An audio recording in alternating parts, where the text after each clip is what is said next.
Maria Bird is joining us now on Skype from Washington, D.C. Maria, thanks for joining us on the program. So how are Americans reacting to the rhetoric going on between the two leaders, President Trump and Kim Jong-un? Thank you, Amraj.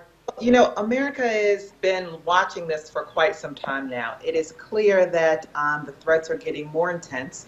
It's clear that there will be something that could potentially come out of this. And I think Americans are really watching.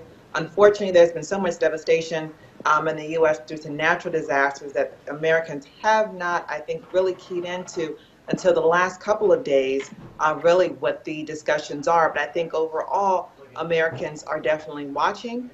They are hoping that South Korea is able to really assist in some of this.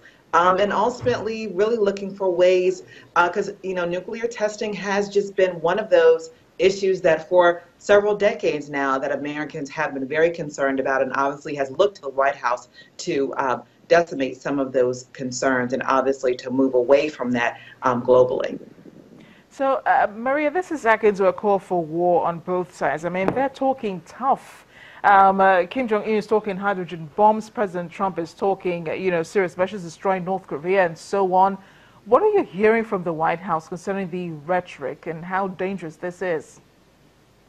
Well, you know, the Secretary of State has been very present and very vocal in this regard, and he obviously has a little different temperament than our president does. But I think over the last couple of hours here, last 24 hours specifically, you really heard more from the president in this regard. Obviously, he's most recently asking for partnerships to address the issue. And I think he's going to look to the global community to be able to assist in some of this. Secretary of State has also already reached out to China and to South Korea to look for ways, just due to their proximity and their relationship with North Korea, being able to help the U.S. and what could potentially be a real serious threat. Any concern, Maria, how this is being perceived outside of the United States? This is all talk about war, but it won't be rhetoric anymore if Kim Jong-un does carry out the hydrogen bomb test in the Pacific. What are experts in the U.S. saying? Are they cautioning President Trump to tone things down, perhaps? Well, you know, the rest of the world is very much so. I think the rest of the world, to be very honest, ever since the beginning of President Trump's administration, has really been calling for, kind of a tempering down of some of his rhetoric and conversation and his dialogue, kind of the forcefulness that has come out of the White House and specifically from the president.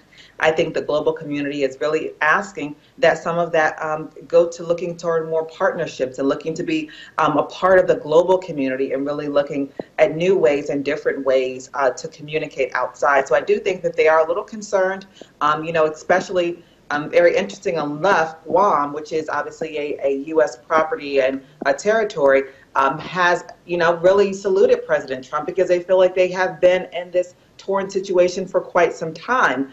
But I do believe that overall, everyone is looking for partnerships more so than looking to have these continued threats, which could lead to, obviously, what people are calling war. Maria, thanks for joining us on The World today. Appreciate your reporting. Thank you.